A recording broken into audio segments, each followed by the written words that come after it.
Hola queridos hermanos, reciban un afectuoso saludo y sean todos mis hermanos y hermanas con corazón bienvenidos al estudio de toda la lección de mi escuela sabática. En esta semana estamos prácticamente aproximándonos al final del estudio del libro de los Evangelios de San Mateo. Esta lección ha sido una lección realmente que nos ha mostrado grandes y hermosas enseñanzas. Y la lección de esta semana es una lección realmente que tiene como sólida base prácticamente el fundamento de la fe cristiana. Realmente esta lección es una lección transformacional. Por lo tanto, por favor, si está en la computadora, apague su teléfono, póngalo en silencio para no tener distracciones. Si está en su teléfono, pues obviamente continúe viendo este video para estudiar toda la lección. Pero si de alguna manera está en la computadora con otras cosas, como por ejemplo en Facebook, a menos que esté viendo la lección allí, quédese allí. Pero si está viendo la lección, por favor desconéctese de Facebook, de Instagram, de Twitter o de cualquier otra red social en la cual puede estar conectado. El propósito de esto es para no tener distracciones, concentrarse y recibir toda la bendición con esta lección. Muy bien, la lección de esta semana es la lección número 12 y su título es Los días finales de Jesús. Mucho cuidado con esto, porque cuando nosotros oímos hablar de los días finales, asociamos los días finales, los eventos finales, a la destrucción, a la persecución, a la muerte, a la calamidad, al desastre.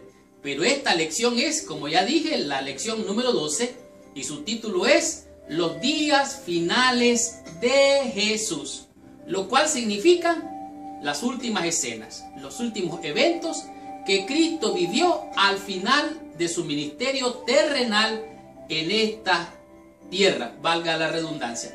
De tal manera que esta lección va a ser una lección de grandes bendiciones.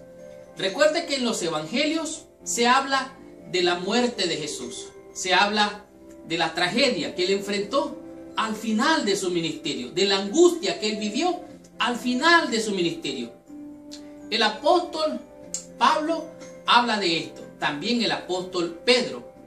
Pero San Mateo, el autor de esta lección o de este libro del Evangelio, no comenta mucho acerca de la muerte y del por qué esta muerte o de la resurrección. No comenta nada. Tampoco los otros evangelios parecen enfocarse en este tema de la resurrección, el cual es el fundamento de la fe cristiana.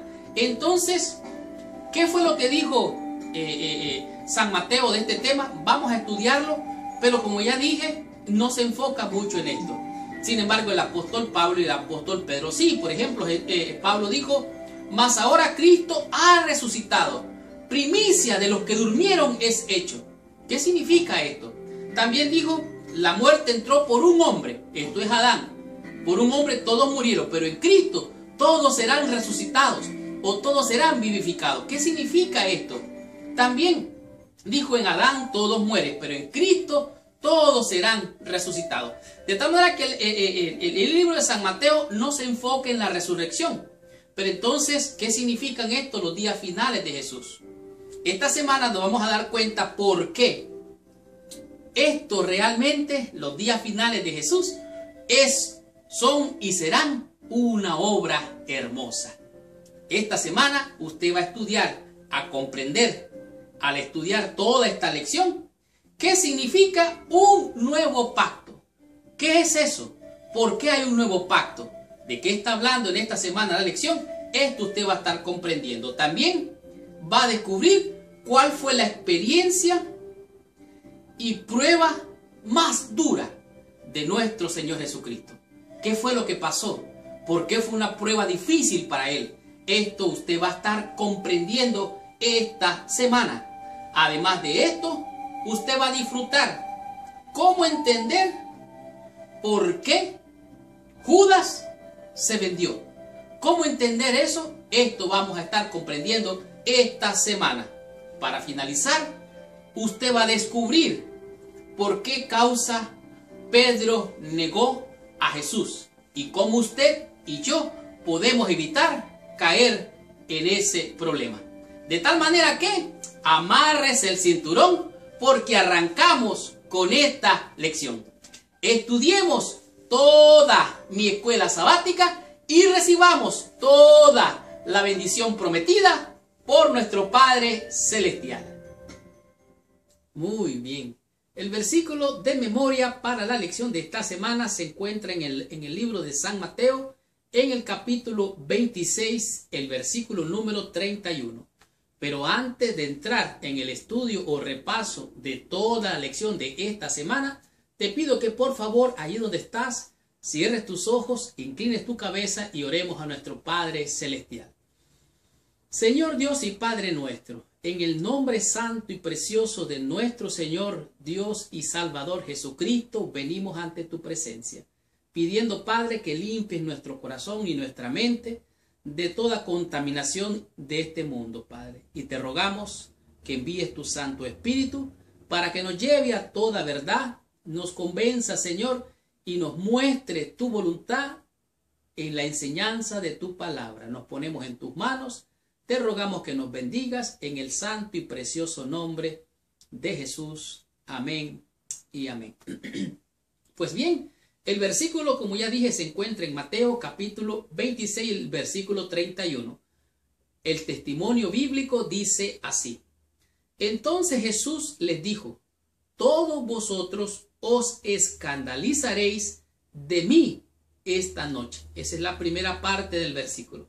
La segunda parte dice, porque escrito está, heriré al pastor y las ovejas del rebaño se dispersarán. Jesucristo aquí está dando una advertencia, está profetizando lo que sucedería con sus discípulos en ocasión cuando él sería apresado, sería atormentado, sería prácticamente lacerado y que ellos como ovejas se dispersarían. De cierta manera ellos tenían que tomar una decisión muy seria al momento de que Jesús fue apresado.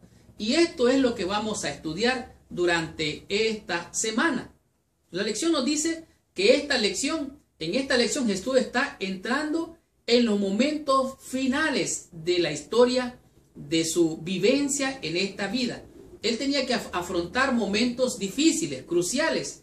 Desde la historia de la creación, este fue el momento más difícil de nuestro Señor y Salvador Jesucristo. De aquí mismo se derivan muchas elecciones en el transcurso de todos los eventos que vamos a ver durante esta semana. Pero nos concentraremos prácticamente en lo que es el libre albedrío o la libertad que Dios nos da para escoger el bien, el mal o para no escoger. Y mucho cuidado con lo que estoy diciendo. No escoger. Más adelante les voy a decir por qué. De tal manera que hay diversos personajes que usaron esta libertad. Personajes que en un momento preciso utilizaron este don precioso de la libertad. Lo usaron para bien, lo usaron para mal o no lo usaron. No usaron el poder de decidir. De tal manera que aquí vamos a ver tremendas lecciones con consecuencias eternas. Y en un sentido o en otro, esto afectó la vida de estos personajes. Como por ejemplo Pedro. Vamos a ver la experiencia de Pedro que hizo con esta libertad.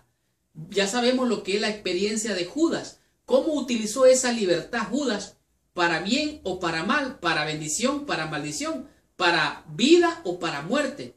De igual manera el caso de María de Magdala. Cómo ella utilizó un vaso de alabastro, utilizando el poder de decidir.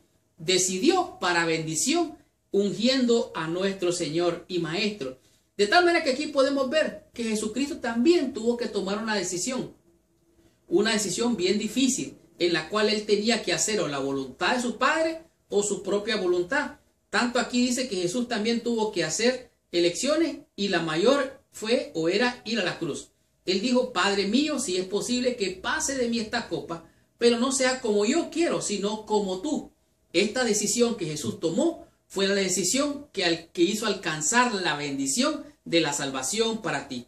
De tal manera que vemos cosas increíbles durante estas escenas. Por ejemplo, el don de la libertad de elegir, cómo Jesús decidió ir al Getsemaní para salvarte y para salvarme.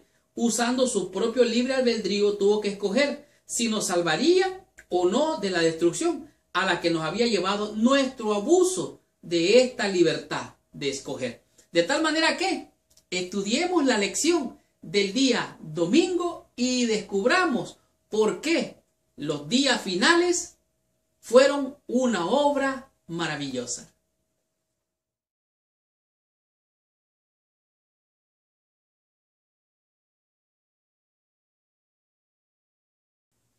Muy bien. Estudiando la sección del día domingo, usted va a descubrir por qué en este día nos muestra una obra hermosa. ¿Y qué digo hermosa? Una obra realmente maravillosa. Debo decirle que usted tiene el poder de decidir. Usted tiene el poder de decidir hacer o no hacer lo que usted tiene que hacer. Y si usted no decide, usted ya decidió no hacer lo que tal vez le toca, le debe y necesita hacer. Llegamos a los días finales en la obra de Jesucristo. Jesús estaba sobre la tierra en un momento crucial. Estaba a punto de ir a la cruz, estaba a punto de morir y también resucitar. Y además de esto tenía que revelarse a los discípulos, a todo el pueblo, como el Salvador y el Salvador del mundo. De tal manera que había gente allí que lo apreciaba. Aún tenía muchos los discípulos que aprender. Sin embargo, no entendían todo lo que pasaba. De tal manera que para ellos entendían en parte. Ellos amaban a Jesús, pero no entendía todo. De tal manera que entonces aquí entra lo que sería la teología del apóstol Pablo, con sus explicaciones sobre lo que es la muerte de Cristo, su expiación a través de la muerte de Cristo, el simbolismo de la muerte de Cristo y cómo su muerte salva, perdona, redime y expía al pecador. De tal manera que los seguidores entendían un poquito en parte. En el libro de Mateo se encuentra la historia del ungimiento de Jesucristo. Quiero que se imaginen la escena. Lo podemos ver en el libro de Mateo, el capítulo 26. Dice aquí, cuando hubo acabado Jesús todas sus palabras, les dijo a sus discípulos: sabéis que dentro de 2 días se celebrará la Pascua y el Hijo del Hombre será entregado para ser crucificado. Resulta que Jesucristo se reúne en Betania en casa de Simón, el leproso, el que se entiende que era como el tío de María Magdalena. Ahí se le hizo un banquete. Y allí estaba Jesucristo cuando de repente furtivamente entra María de Magdala para ungir los pies de Jesucristo. Ahora, probablemente esto ocurrió antes de la entrada triunfal de Cristo en Jerusalén. Sin embargo, aquí podemos ver la conspiración que había algunos de allí para matarlo. O sea, ya había esta conspiración. Pero también podemos ver algunos del pueblo que lo amaban, que lo respetaban, que lo admiraban como maestro, como el Mesías y aún como profeta. Ahora, de tal manera que aquí vemos a María como ella unge los pies de Cristo. Pero me es interesante notar qué fue lo que sucedió mientras ocurrió esto. Versículo 10 del capítulo 26 dice: y entendiendo Jesús les dijo, porque empezaron a hablar los discípulos de lo que María estaba haciendo, derramando aquel perfume. Ellos dijeron: mira qué desperdicio, este desperdicio de este perfume, mejor lo hubiéramos vendido y hubiéramos agarrado 200 denarios. Ellos estaban pensando en el dinero, estaban pensando en otra cosa y no en la bendición que hizo María. Versículo 10, ahora sí leamos. Y entendiendo Jesús les dijo: ¿por qué molestáis a esta mujer? Pues ha hecho conmigo una buena obra. Versículo 11, porque siempre tendréis pobres con vosotros, porque los discípulos y aún Judas dijo: este dinero se lo hubiéramos dado a los pobres. Qué buena obra estaban ellos pensando. Pero a los pobres siempre los tendréis con vosotros. Versículo 12, porque el derramar este perfume sobre mi cuerpo lo ha hecho a fin de prepararme para la sepultura. De cierto os digo que donde quiera que se predique este evangelio en todo el mundo, también se contará lo que ésta ha hecho para memoria de ella. ¡Wow! Jesucristo dignifica a María Magdalena, le da un honor, una posición sobre todas las mujeres de la historia bíblica. Y esto es bien interesante. De tal manera que aquí lo que ocurrió fue un podemos decir, un contraste hasta cultural. Dice aquí, mientras que los discípulos lamentaban el desperdicio, Jesús calificó lo que ella hizo como una obra hermosa. Con esta acción la mujer estaba revelando la profunda emoción que había en su corazón hacia Jesús, aunque ella seguramente no sabía todo lo que significaba. Y sus discípulos mucho menos. De tal manera que ellos habían visto aquella unción, pero ellos no lo entendieron, no comprendieron la obra que esta mujer, llamada en algún momento la pecadora, ella realmente estaba haciendo con Jesús. Aquel ungimiento fue un símbolo del rebosante corazón de la dadora, fue una demostración externa de un corazón alimentado por corrientes celestiales hasta que se desbordó. Esta fue una obra hermosa, ungir al Mesías. En realidad, ella derramó un perfume de un costo de 200 denarios. Y este ungimiento de María, que los discípulos llamaron derroche, se repite 1000 veces en los sensitivos corazones de otras personas. ¿Sientes tú esta experiencia? ¿Se rederrama tu corazón de amor por decidir algo a favor de Jesús? Pues déjame decirte que Jesús derramó toda su vida ahí en la cruz. Derramó su amor, su sangre, para redimirte, salvarte y salvarme a mí. Se dio todo para salvar, para buscar lo que se había perdido. ¿Puedes tú derramar tus talentos? ¿Puedes tú derramar tus dones al servicio de Dios y ofrecerlos a Jesús para el servicio de la humanidad? Esta es una pregunta para reflexionar.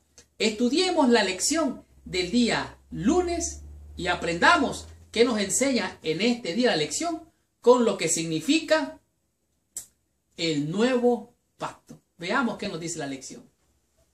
Muy bien.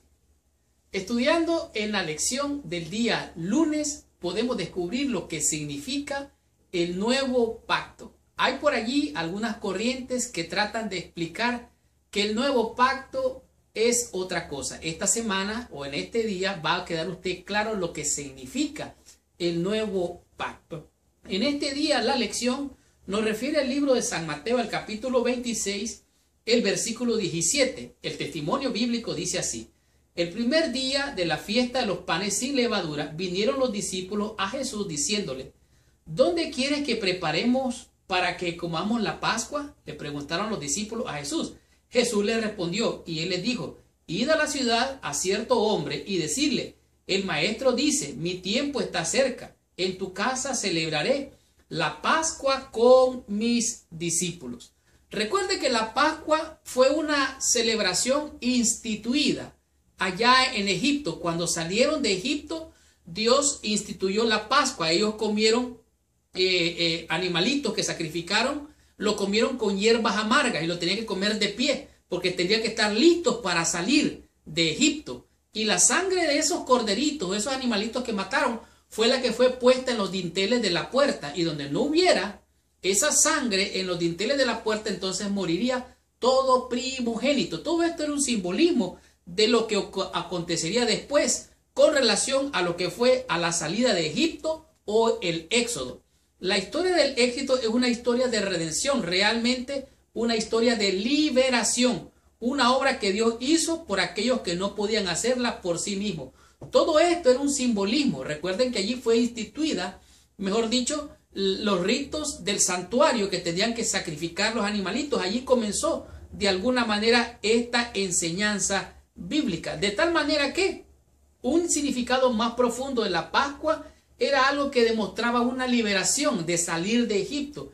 Y al salir de Egipto fue una maravillosa manifestación del señorío, del poder de Dios al ver todos los milagros que tal vez ustedes recuerdan que sucedieron allí en Egipto.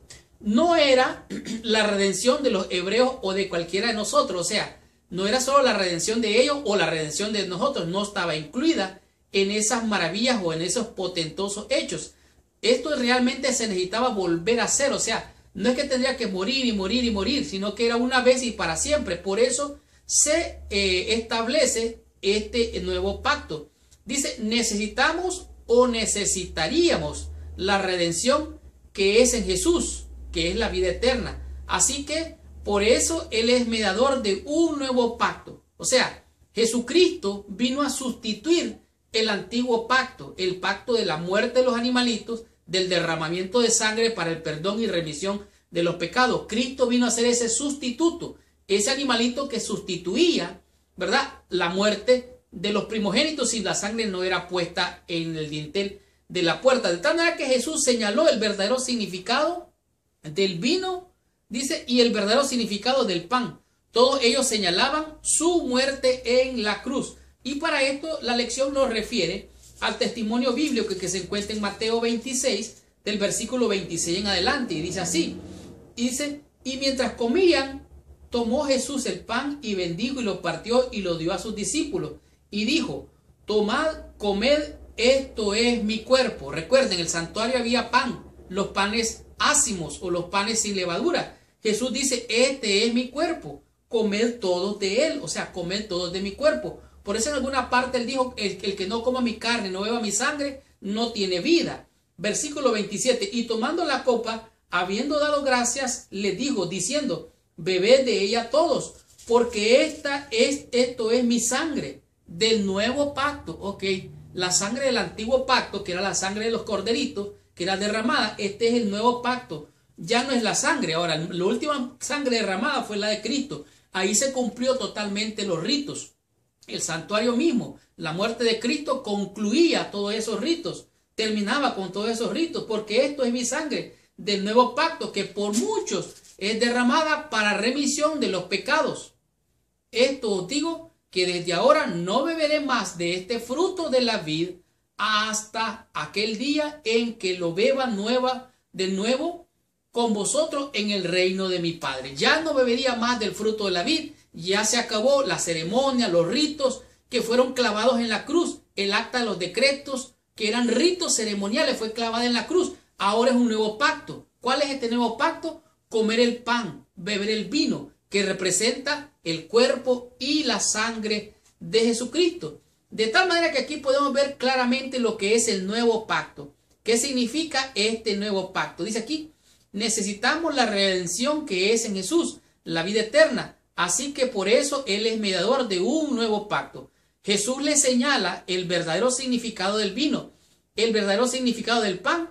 Todos ellos señalaban su muerte en la cruz. De tal manera que los sacrificios de animales que se hacían en el antiguo ya no tenían más valor. La muerte de esos animalitos ya no tenía más valor. ¿Qué es esto entonces lo que significa? Bueno, aquí podemos ver el significado. De este modo, a diferencia de los sacrificios de los animales que señalaban hacia adelante a la muerte de Jesús, participar en el servicio de la comunión señala de nuevo a ella. En cada caso, los emblemas nos señalan a Jesús en la cruz. Cuando usted come ese pan, tritura ese pan con sus dientes, está diciendo, yo como la carne, el pan de vida que descendió del cielo. Cuando usted bebe ese vino representa la sangre del Cordero que quita el pecado, que limpia, que purifica. Y cuando usted la toma, usted viene a ser limpio en la sangre poderosa de nuestro Señor y Salvador Jesucristo. Por eso es que no hay que perderse la cena. No importa que sea pecador o que se sienta pecador, la sangre de Cristo tiene poder. De este modo, a diferencia de los sacrificios de animales que señalaban hacia adelante a la muerte de Jesús, participar en el servicio de la comunión señala, dice, de nuevo a ella. En cada caso, los emblemas nos señalan a Jesús en la cruz. Así que no beberá más del fruto de la vid hasta aquel día en que lo beba con nosotros en el reino. De tal manera que yo espero ese día glorioso cuando Cristo venga y nos sentemos en esa gran mesa y tomemos ese pan y ese vino. No sé cómo va a ser, al final no me importa entenderlo, solo lo creo por fe y espero tomar del fruto de la vid con mi Padre Celestial, viendo a mi Salvador cara a cara. ¿Quisieras tú estar allí? Pues yo te invito a que te prepares para aquel gran día cuando estemos en el reino y tengamos esa intimidad, esa unidad con el Señor. Pero déjame decirte, hoy tú puedes tener esa intimidad, esa unidad con el Señor por medio del estudio de la palabra, por medio de la oración y la meditación y la contemplación de Él. De esta manera puedes tú tener la intimidad aquí y ahora con nuestro Señor y Salvador Jesucristo. Ya puedes disfrutar de ese nuevo pacto aquí mismo. Veamos qué nos enseña la lección en el día martes y descubramos cuál es la experiencia o la prueba difícil que tuvo Jesús allá en el monte, en el Getsemaní. Veamos qué nos enseña la lección en este día. Estudiando la sección del día martes, usted se encuentra lo que es la experiencia, la prueba difícil de Jesucristo allá en el huerto llamado el Getsemaní. El Getsemaní significa literalmente el lugar donde se exprimía para sacar el aceite de olivo. En otras palabras, allí es donde se trituraba la semilla de donde fluía el aceite. Y literalmente allí fue donde Jesucristo vivió el momento de prueba y de angustia. La lección nos presenta que allí, en cierto lugar, durante la semana de la Pascua, los sacerdotes ofrecían miles y miles de sacrificios de corderos en el templo. El templo quedaba en un lugar un poquito más alto de lo que era el Valle de Cedrón. El Valle de Cedrón quedaba más abajo. De tal manera que la sangre de los corderos que era derramada descendía por un canal y esta sangre iba a parar al Valle de Cedrón, o donde fluía un lago. De tal manera que esta sangre bajaba por un canal hacia el arroyo y corría por todo el valle. Ahora, es posible que Jesucristo y sus discípulos cruzaron estas aguas enrojecidas del arroyo por esa sangre de los corderos que eran sacrificados. Pero entonces, con este panorama vamos a ir al libro de San Mateo en el capítulo 26, los versículos 36 y 37. Dice así: Entonces llegó Jesús con ellos a un lugar que se llama Getsemaní y dijo a sus discípulos: Sentaos aquí, entre tanto que voy allí y oro. Y tomando a Pedro y a los dos hijos de Zebedeo, comenzó a entristecerse y angustiarse en gran manera. ¿Y qué es lo que hacía Jesucristo mientras se angustiaba? Dice así: Entonces Jesús dijo: Mi alma está muy triste hasta la muerte. Quedaos aquí y velad conmigo. Cristo está expresando que su alma está triste, su alma está angustiada, su alma está pasando una prueba difícil, una experiencia muy dura. Dice aquí: no era la muerte física lo que Jesús temía cuando oró que la copa pasase de él. Lo que Jesús temía era separarse de Dios. Jesús sabía que al llegar a ser pecado, morir por nosotros y llevar sobre sí la ira de Dios contra él, el pecado, él estaría separado de su Padre. Oiga bien, el pecado del mundo que caería sobre él lo separaría del Padre. Y esta era la angustia de Cristo cuando él decía: Padre, si quieres que pase de mí esta copa. Él no tenía temor a la muerte. ¿Por qué? Porque él ponía su vida para volverla a tomar. El temor era separarse de Dios. Ahora, algo interesante aquí. Recuerda que la ley de Dios, quien transgredía la ley, merecía la muerte. La paga del pecado es muerte. De tal manera que aquí podemos ver claramente que si Cristo recibía este pecado para él quedaría separado de Dios.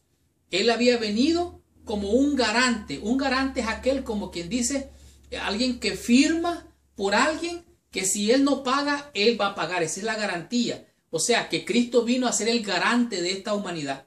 Ahora, el diablo mentiroso, el ladrón, él pensó, dice, frente a las consecuencias posibles del conflicto, embargaban el alma de Cristo, el temor de quedar separado de Dios. Dice aquí: Satanás decía que si él era garante de un mundo pecaminoso, la separación sería eterna. Quedaría identificado con el reino de Satanás y nunca más sería uno con Dios. Oiga bien usted, él creía, el diablo mentiroso creyó la misma mentira.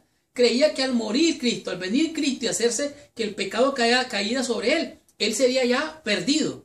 Se equivocó, diablo tonto, mentiroso. Ahora, aquí podemos ver claramente que lo que Cristo temía era separarse del Padre, que el pecado lo separase. De tal manera que aquí podemos ver que era un momento pavoroso. Aquí se estaba decidiendo el destino del mundo. De tal manera que vemos que aquí que la suerte de la humanidad, como dice claramente la lección, dependía de un hilo. Y ahora miren lo que sucede. El versículo 42 dice, volvió Cristo otra vez, donde los discípulos los encontró durmiendo. Y el versículo 42 dice, otra vez fue y oró por segunda vez diciendo, Padre mío, si no puede pasar de mí esta copa, dice, que no se haga mi voluntad, que yo no la pueda beber, que se haga tu voluntad. Cristo clamando y clamando al Padre. Y los deja otra vez a los discípulos y vuelve a orar. Ahora, aquí vemos la gran escena. Aquí esto está bien tremendo. El malo viene y le hace ver a Cristo todos los que lo rechazarían. Le hace ver a Cristo todo lo que, aquellos que lo negarían. Le hace ver a Cristo cómo la humanidad se iba a burlar de él. Y ahora toda esa angustia de Cristo, sentirse que está separándose del Padre por un mundo injusto, por un pueblo que no merecía técnicamente para nosotros el amor y la misericordia de Dios. Sin embargo, Cristo pone su vida para volverla a tomar. El mundo dependía de un hilo. Todavía, dice aquí, no era demasiado tarde. Podía enjugar el sangriento sudor de su frente y dejar al hombre que pereciera en su iniquidad. Podía decir, recibe el transgresor la penalidad de su pecado y yo volveré a mi Padre. Ahora, Cristo pudo haber dejado al mundo perdido, pero no, Él vino a buscar y a salvar lo que estaba perdido. Y Él vino para cumplir una misión. Y Él eligió, oiga bien, eligió, decidió, prefirió escoger morir antes que tú te perdieras. Cristo vino a morir antes que yo pereciera y me perdiera eternamente. De tal manera que Jesús decidió beber la copa de la muerte, arriesgó su vida por ti y por mí.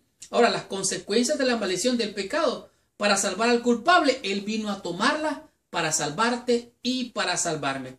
Las gotas de sudor que Cristo sudó, la sangre que corría por su frente, por aquellas grandes y terribles gotas de sudor, allá en el Getsemaní, fue realmente una experiencia pavorosa, una experiencia difícil.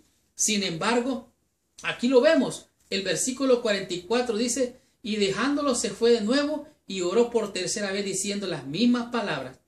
Entonces vino a sus discípulos y les dijo, dormid ya, descansad, he aquí ha llegado la hora y el Hijo del Hombre ha de ser entregado en manos de pecadores. Fue una experiencia difícil, fue una experiencia terrible, un momento de angustia, pero ¿saben qué me impresiona grandemente? Que Cristo tuvo una disposición de entrega.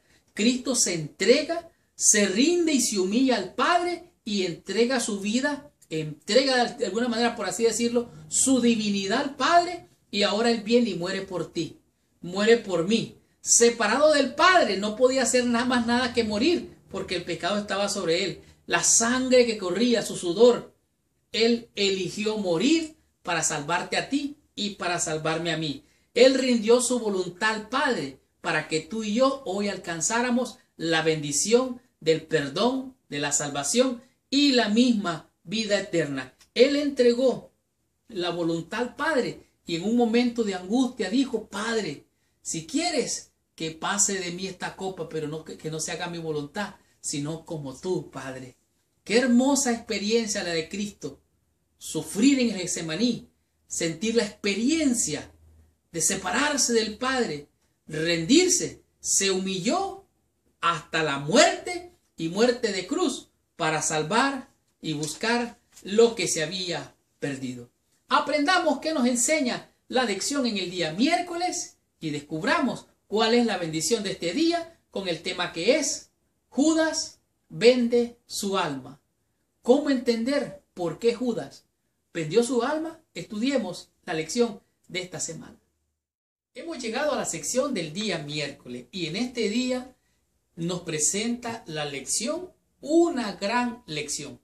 Por favor, ponga mucha atención y concéntrese especialmente en la lección de este día, porque este día la lección nos presenta un tema que puede hacernos reflexionar sobre nuestra conducta, nuestra vida y cómo evitar desviarnos de hacer la voluntad de Dios y perdernos o torcer el camino. En este día la lección nos presenta cómo entender el por qué Judas vende su alma. Oiga bien, ¿Cómo entender esto? Bueno, el nombre de Judas significa alabanza. O sea, el nombre que le pusieron a Judas significaba hermoso, alabanza.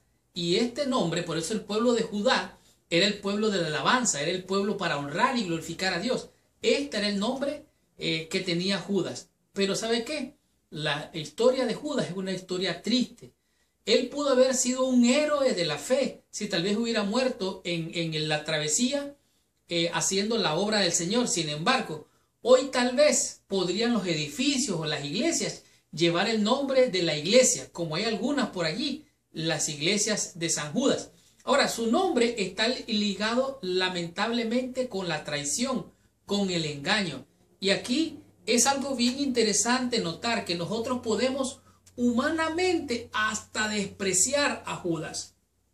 Alguna vez estaba el pastor Collins dando una conferencia en una iglesia y él dijo que él visitó una ciudad y en esa ciudad se llevó a cabo la quema de Judas. Ustedes saben que en algunos países hacen eso, hacen un muñeco, lo ponen relleno de trapo, ¿verdad? Y le ponen pólvoras o fuegos pirotécnicos y le pegan fuego. Pero aquel pastor, llamado el pastor Collins, le llamó la atención que ese Judas, o que representaba a Judas, tenía un rótulo en el pecho. Y él se acercó para leer lo que decía el rótulo. Y decía, este es Judas, aquel que a Jesús entregó.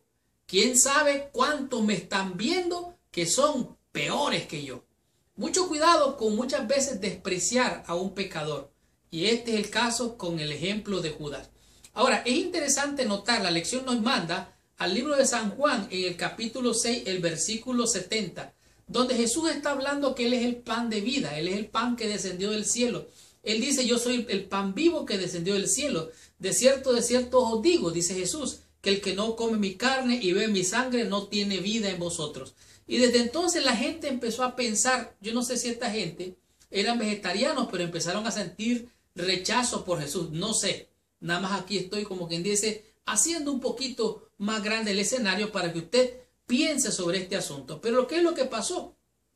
Desde entonces, dice la Biblia, los discípulos se empezaron a ir, empezaron a abandonar. Entonces Cristo le dice a sus discípulos, ¿queréis ir vosotros también con ellos? Y el apóstol Pedro dice, Señor, ¿a quién iremos? Solo tú tienes palabras de vida eterna. Entonces Jesucristo le dice en el versículo 70, Jesús le respondió, no os he escogido yo a vosotros los 12, y uno de vosotros es diablo. ¡Wow! ¡Qué declaración la del Señor Jesucristo! Aquí dice, echarle la culpa a Satanás por lo que hizo Judas está bien. ¿Qué había en Judas que se permitió ser dirigido por el diablo hasta llegar a hacer semejante traición? El apóstol Pedro casi cayó en el mismo problema. Recuerden que él negó al Señor e hizo cosas interesantes. Pero si usted lee la historia de Judas, Judas era un hombre ambicioso, deseaba la posición, el poder, estaba interesado en el dinero. Su corazón egoísta, lleno de ambición y deseo de poder terrenal, le llevó a ser un ladrón. Eso lo dice la Biblia, no lo digo yo. Así es que Judas pudo haber sido algo bueno. Su nombre lo decía, alabanza, pero no lo fue. Ahora, vemos aquí en la lección cuando cuando Judas entrega a Jesús en el Getsemaní. Lo vemos en el libro de Lucas, en el capítulo 21, 22. Dice que el versículo 1, el 22 dice, estaba cerca la fiesta de los panes sin levadura que se llamaba la Pascua. Y los principales sacerdotes y los escribas buscaban cómo matarle, porque le temían al pueblo, o sea, tratando de apresar a Jesús. Versículo 3, y entró Satanás en Judas, por sobrenombre Iscariote, el cual era uno del número de los 12. O sea, Judas hacía elecciones para mal, hasta que el diablo tomó posesión de él y controló su vida totalmente. Judas vende a Jesús, y usted puede verlo ahí más adelante, que él llega al Getsemaní, le da un beso al Señor, entrega al Señor, y Jesús le dice, amigo, con un beso, ¿me entregas? Entonces ahí agarran preso al Señor Jesús, y sucede todo lo que usted ya sabe lo que pasó con Jesucristo. Judas se arrepiente, devuelve las monedas, pero la palabra arrepentimiento aquí de Judas no fue un arrepentimiento verdadero. Él sintió remordimiento por haber hecho lo malo, porque su corazón egoísta, avaro, le llevó a ser ladrón y entregar al maestro. Entonces, ¿qué hizo? Judas sintió remordimiento, devolvió las monedas, las 30 monedas. Los sacerdotes le dijeron, mira, no tenemos nada que ver, allá tú, es problema tuyo. Judas tira la moneda, sale huyendo y se ahorca. Los sacerdotes agarraron aquellas 30 monedas de plata, aquellas 30 monedas que estaba profetizado por el profeta Jeremías, que agarrarían esas 30 monedas y comprarían un campo de sangre que todavía lleva hoy su nombre. La pregunta aquí es, dice aquí, vemos a Judas guiando a una compañía de soldados, unos 600, así como los principales sacerdotes y ancianos, que dice que tremendo momento de poder para Judas. O sea, tenía el poder, tenía el control, era su ambición. Cuando consigues algo que la gente realmente quiere, posees un poder tremendo, como lo tuvo Judas. Aquí todo estará bien mientras tengas lo que ellos quieren. O sea, mientras tú le des a la gente lo que ellos quieren, ellos van a estar allí. Pero cuando ya no le das lo que ellos quieren, ya no te van a querer, ya no te van a seguir. Pero si se interesan en ti solo, por lo que tienes, luego consiguen de ti lo que quieren y ya no te necesitarán más.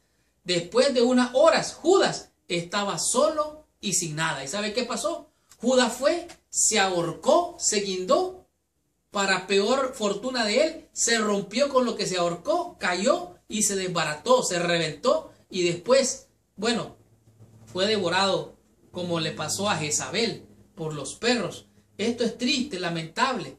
Judas vendió su alma por su avaricia. Judas vendió su alma por su deseo de poder. Judas vendió su alma por los deseos de poder terrenal. ¿Qué fue lo que pasó cuando Cristo lavó los pies de sus discípulos? Jesús llegó para lavarle los pies a Judas. Y Judas pensó, si este fuera el Mesías, no haría esto que está haciendo. Él pensaba mal en su mente, en su cabeza. Pensó mal del maestro. Dijo, con este yo no me sigo más. Mejor hago negocio y lo vendo por 30 monedas de plata. Allí Judas cerró la posibilidad de alcanzar la bendición y más bien recibió maldición y el diablo tomó posesión de él. Así podemos entender por qué Judas vendió su alma por 30 monedas de plata. ¿Sabes qué? Eso corresponde más o menos a 3 meses de salario. Considera cuánto costó lo que Judas hizo. ¿Cómo le costó a él su misma vida? Dice, no pudo gozar nada de ello. En cambio, tiró todo a los pies de quienes lo habían dado.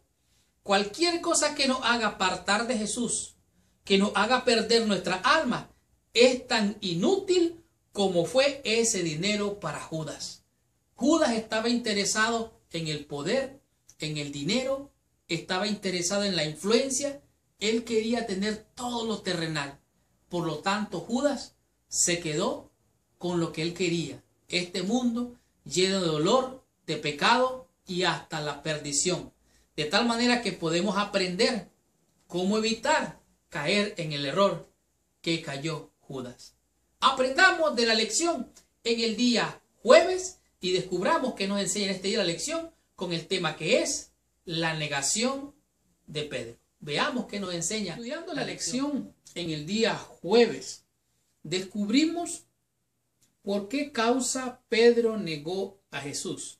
Y digo más, en este día se muestra claramente las razones por las cuales Pedro niega a Jesucristo. Jesús sabía de antemano todo. De hecho, Jesús le había profetizado a Pedro que él le negaría 3 veces antes de que cantase el gallo.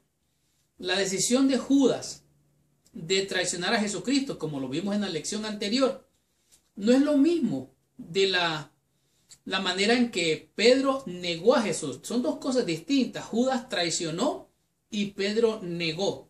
Pero las 2 comparten un común denominador. Es la capacidad nuestra de elegir. Nosotros tenemos la capacidad de elegir traicionar a Dios.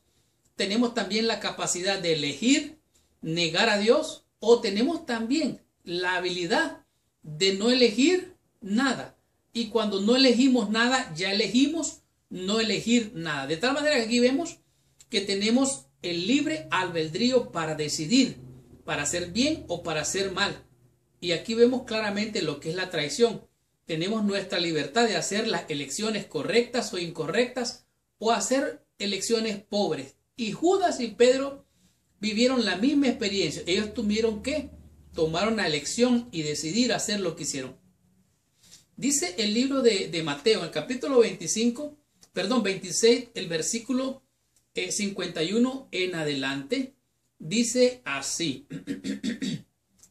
Mateo 26, del 51 en adelante. Pero uno de los que estaban con Jesús, extendiendo la mano, sacó su espada e hiriendo a un siervo del sumo sacerdote, le quitó la oreja. Estamos en el escenario. Está Jesucristo allá en el huerto del Getsemaní y llegan a apresarlo. Pedro saca una espada y quiere cortarle la cabeza al siervo del sumo sacerdote. Algo sucede allí y no le logra arrancar la cabeza, sino apenas le corta la oreja. Ahora, nosotros nos preguntamos por qué Pedro negó a Jesús. Algunos decimos que Pedro tuvo miedo, que Pedro tuvo temor, pero si ve, usted lo mira bien aquí, Pedro está con valor, valentía, con arrojo, ¿qué decirle? Con valor, enfrentando la situación. Ahora, pero Pedro realmente si tuvo miedo o si no lo tuvo, solo él lo sabe. Aquí lo que la lección presenta son algunos pasos de cómo el valor a Pedro le falló. De alguna manera dice aquí que él tuvo el valor de sacar su espada contra el siervo del sumo sacerdote. Estaba dispuesto a salir en un arranque de gloria hasta que Jesús lo detuvo. Así es que aquí vemos que Pedro niega a Jesús. ¿Por qué sucede esto? Bueno, si damos una lectura rápida a todo este pasaje del capítulo 26 de Mateo, dice aquí en el versículo 56, mas todo esto sucede para que se cumpliese la escritura de los profetas. Entonces todos los discípulos dejándole le huyeron, incluyendo Pedro, dejaron a Jesús, salieron huyendo. El versículo 58 dice que estaban los escribas, los fariseos allí escarneciendo a Jesús, delante de Caifás. Versículo 58 dice, mas Pedro le seguía de lejos. Ya no estaba allí con el maestro como estaba Juan y él también. Ahora le seguía como de lejos.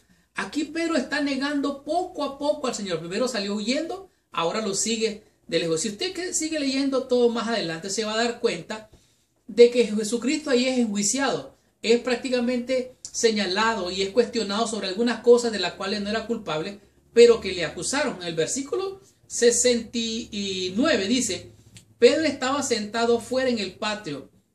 Oye lo que está pasando. Están allí en una hoguera y Pedro, además de salir huyendo, ahora vemos que Pedro le sigue de lejos, pero se sienta en el patio con todos los que estaban escarneciendo a Jesús. Se sienta con ellos. Oiga bien, el Salmo dice, bienaventurado el varón que no anduvo en camino de pecadores, ni en silla de escarnecedores se ha sentado. Y Pedro se estaba sentando aquí con los escarnecedores.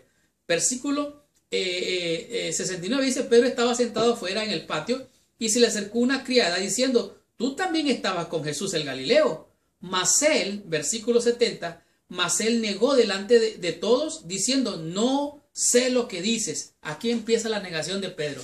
Empieza Pedro a negar y a negar. Versículo 72. Pero él negó otra vez con juramento, no conozco a este hombre. Ahora la segunda vez. Jura, dice, no lo conozco. Versículo 74. Entonces él comenzó a maldecir y a jurar, no conozco al hombre. Y enseguida el gallo cantó. Miren, dice más adelante que Pedro maldijo.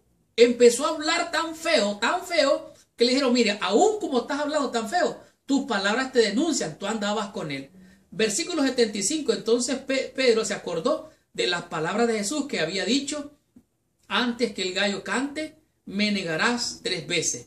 Y saliendo fuera, lloró amargamente. Su corazón se dolió. ¿Por qué? Porque negó al maestro.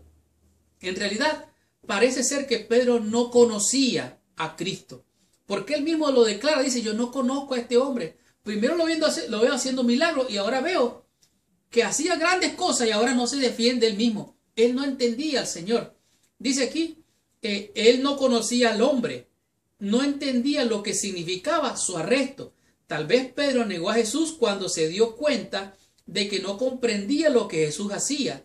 Lo abandonó cuando él pensó que Jesús estaba renunciando también. Pedro todavía no ponía demasiado su fe. Dice, Pedro ponía demasiado su fe en su propia comprensión, tal vez, en vez de ponerla su fe completa en Jesús.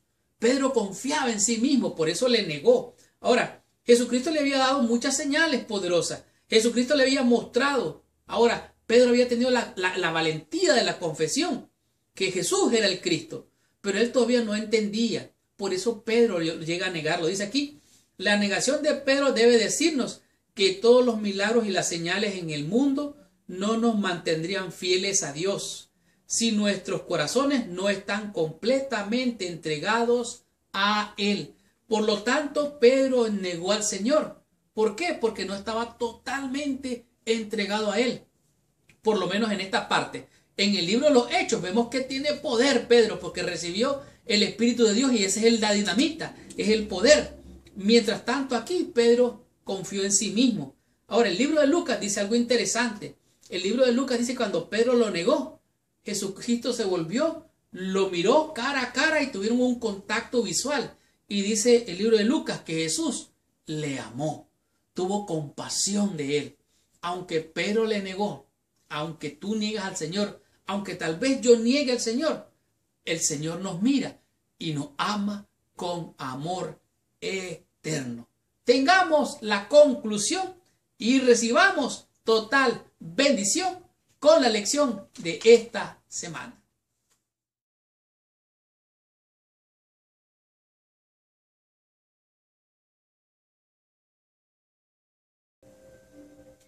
¡Wow! ¡Qué tremenda y poderosa lección hemos tenido durante toda esta semana!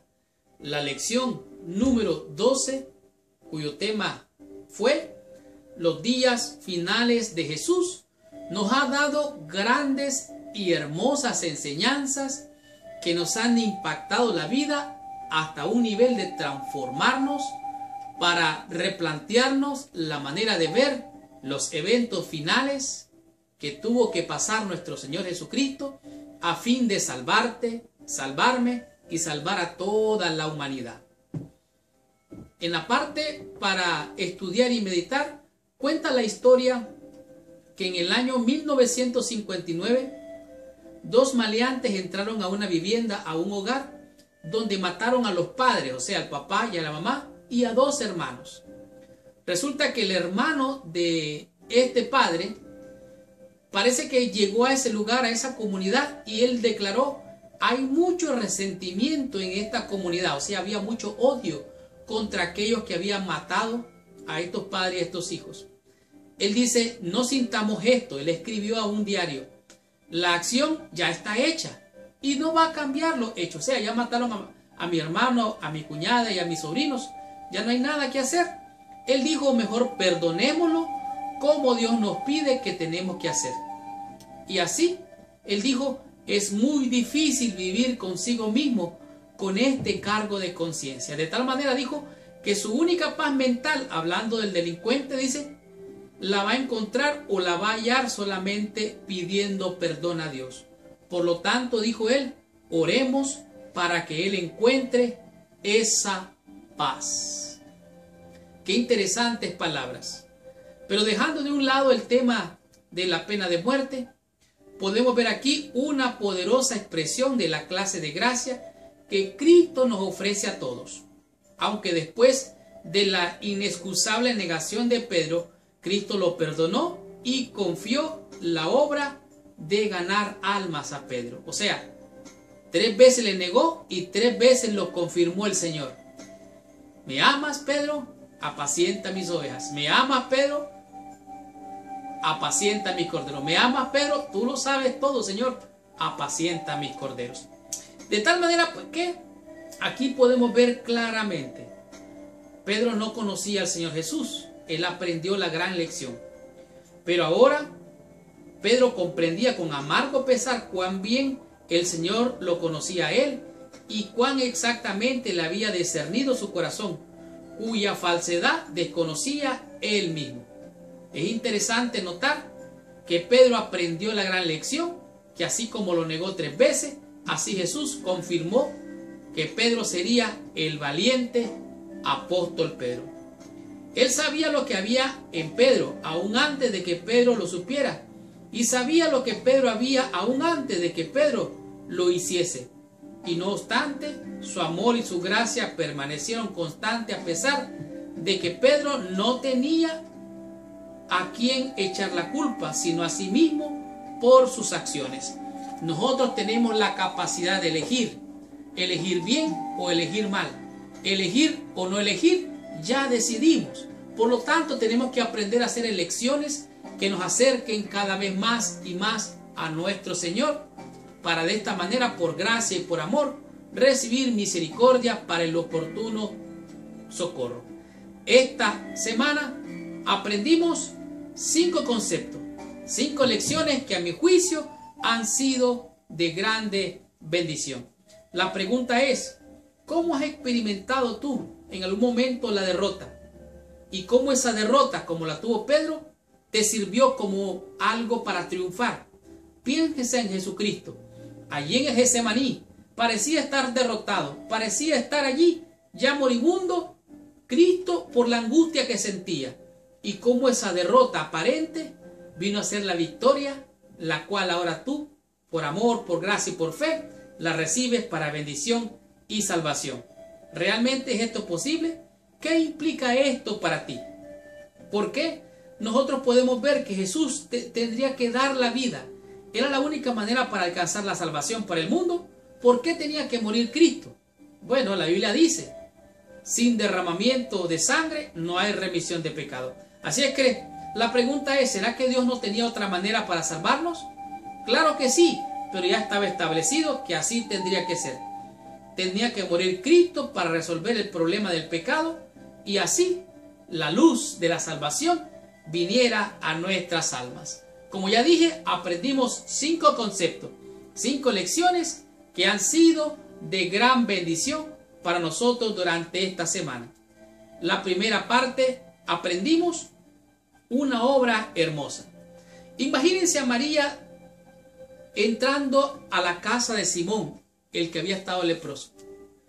Se tira a los pies de Jesús, empieza a acariciarle los pies a Jesús, con su cabello empieza a jugar y derrama aquel perfume que inunda todo aquel salón.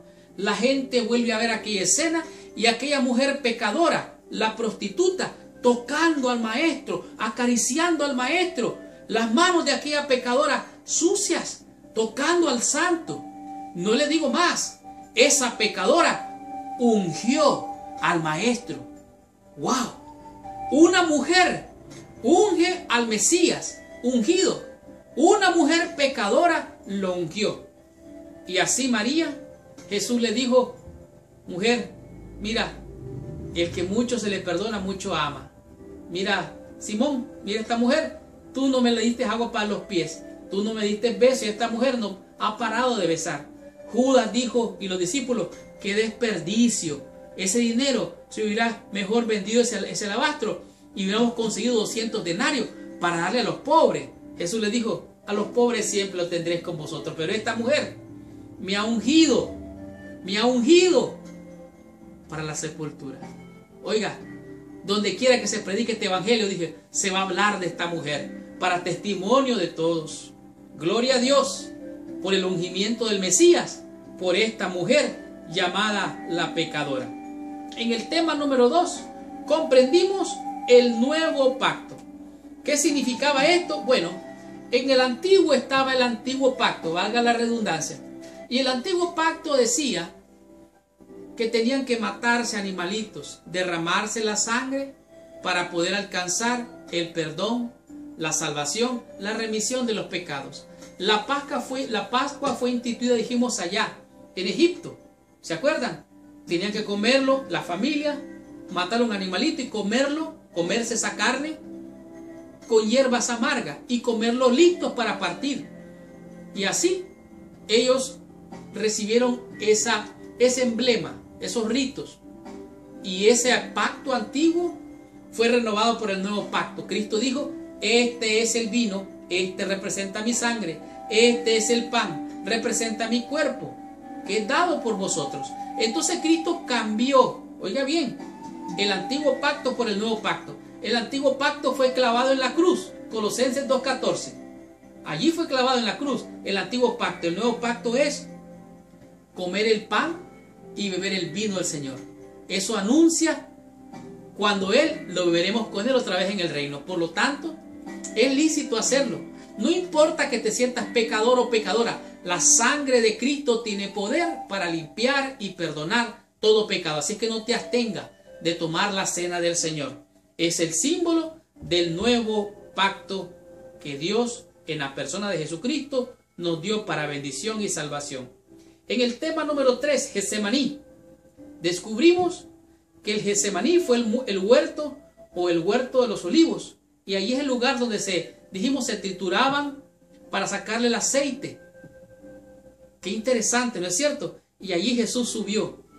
Nos dimos cuenta que Él estaba allí en el monte de los olivos, que allí donde estaban los sacrificios, los animales, había como un canal que bajaba toda esa sangre y bajaba al torrente de Cedrón.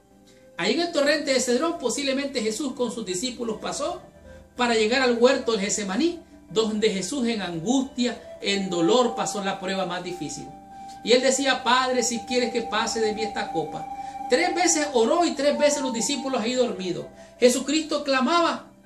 Él tenía la angustia, pero no porque tenía miedo a la muerte. Él ponía su vida para volverla a tomar. Él tenía el temor de separarse de su Padre. Los pecados que habían caído sobre Él, los pecados del mundo, los separaron del Padre. De tal manera que Jesús tenía esa angustia como hombre, como ser humano, separarse del Padre. Pero dijo Jesús, yo tomo una decisión para salvar al pecador. He venido a buscar y a salvar lo que se había perdido. Y yo decido morir, Padre. No quiero esto. Pasa de mí esta copa, pero que no se haga lo que yo quiero, sino como tú lo quieres. Y Jesús se rindió, se humilló, entregó su vida para salvarte y para salvarme allí en el huerto de Getsemaní. El enemigo vino a decirle, mira, te van a negar, te van a traicionar, te van a abandonar. El enemigo vino a señalarle, a condenarle, a sentir mal. Pero Jesús recibió nueva fuerza y usted lee la escritura, dice que los ángeles vinieron y le servían. Allí en el Getsemaní, el diablo mentiroso se creyó la mentira. Él creía que Jesús estaría para siempre separado del Padre. Pero no, nuestro Salvador vive y vive para siempre. ¿Qué diremos de la lección que aprendimos de Judas? Judas tenía, dijimos, 3 cosas. Tenía ambición de poder, le encantaba el dinero, él buscaba el prestigio, él buscaba todo lo que fuera prestigio terrenal. Y podemos ver que Judas entregó a Jesús por 30 monedas de plata. Y dijimos que cuando estaban ahí en la Santa Cena, Jesús vino a lavarle los pies a Judas. Y Judas dijo, este no me parece que fuera el Mesías. No, este parece que no. Y no creyó. Y en ese instante vino el enemigo y lo tomó. Y así fue como él vino y vendió a Jesús. De esta manera, Judas le dio lugar al diablo, porque él se dio más interés en las cosas terrenales, en el dinero, en el prestigio. ¿Y saben qué? Se vendió su alma al enemigo por 30 monedas de plata. De tal manera que Judas hizo malas elecciones. En cambio, en el tema número 5, Pedro, cuando le negó, también Pedro cometió el error. Pero vimos que Pedro negó a Jesús. Y lo negó porque no comprendía, no conocía a Jesús. Y él junto con los discípulos huyó cuando Cristo fue apresado. Fue el primer paso. El segundo paso de Pedro siguió a Jesús de largo, allá de larguito. El tercer paso fue sentarse en silla de escarnecedores y estar allí con los que acusaban a Jesús. Pedro cada vez se alejó y se alejó más. Hasta que una mujer lo confrontó y le dijo, mira, tú estabas con él. Y él negó y maldijo. Jesús lo volvió a ver, lo vio, tuvo un contacto visual y dice la Escritura que lo amó. Pedro salió y lloró amargamente. Después sabemos que Cristo lo confirmó cuando le dijo: Pedro, apacienta mis ovejas. Pedro, ¿me amas? Pedro, ¿me amas? Pedro, ¿me amas? Y Cristo lo confirmó. Y esta fue la lección número 12 de este trimestre. La próxima semana estaremos terminando la lección de este trimestre con la lección número 13, que es crucificado y resucitado. Gracias por visitar el canal de Mi Escuela Sabática. Les habló su hermano y su amigo Marlon García. Y los espero la próxima semana con esta tremenda bendición. Y recuerda, si a ti te gustan las cosas de Dios, ponle allá abajo like, que te gusta. Comenta la lección. Déjanos tu pregunta o responde alguna o manda algún saludo de los hermanos que se hacen presentes. Muchas gracias. Que Dios te bendiga. Nos vemos la próxima semana. Ya te dije y te invito a que si te ha gustado esta lección, la compartas con todos tus amigos. Y si tú quieres también ser de bendición con esta lección de Mi Escuela Sabática, por favor, compártela con todos tus amigos y con todos nuestros hermanos en el mundo entero. Muchas gracias, que Dios te bendiga. Y ahora, por favor, cierra tus ojos e inclina tu cabeza y oremos a nuestro Padre Celestial. Señor Dios y Padre nuestro, en el nombre santo y precioso venimos ante ti, Señor, para darte gracia, honra, gloria, porque tú eres bueno y tu misericordia es para siempre, Padre. Gracias por perdonar todos nuestros pecados. Gracias por venir a morir, a sacrificarte. Decidiste dejar los cielos, Señor, para venir a buscar y salvar lo que se había perdido. Te alabamos, te bendecimos y te adoramos y te damos gracias, Señor, por ese sacrificio tan grande. Te damos toda honra y toda gloria, porque tú eres digno, Señor, y porque tu amor es para nosotros eterno. Te rogamos que nos bendiga, Señor, a mis hermanos y hermanas con corazón que vienen a estudiar toda la lección. Te ruego los bendigas, Padre. Tómalos en tus brazos de amor y dales un corazón bueno, bendecido, para adorarte, Señor. Te alabo, te bendigo y te doy las gracias en el nombre de Jesús. Amén y amén. Muchas gracias. Que Dios te bendiga. Nos vemos la próxima semana.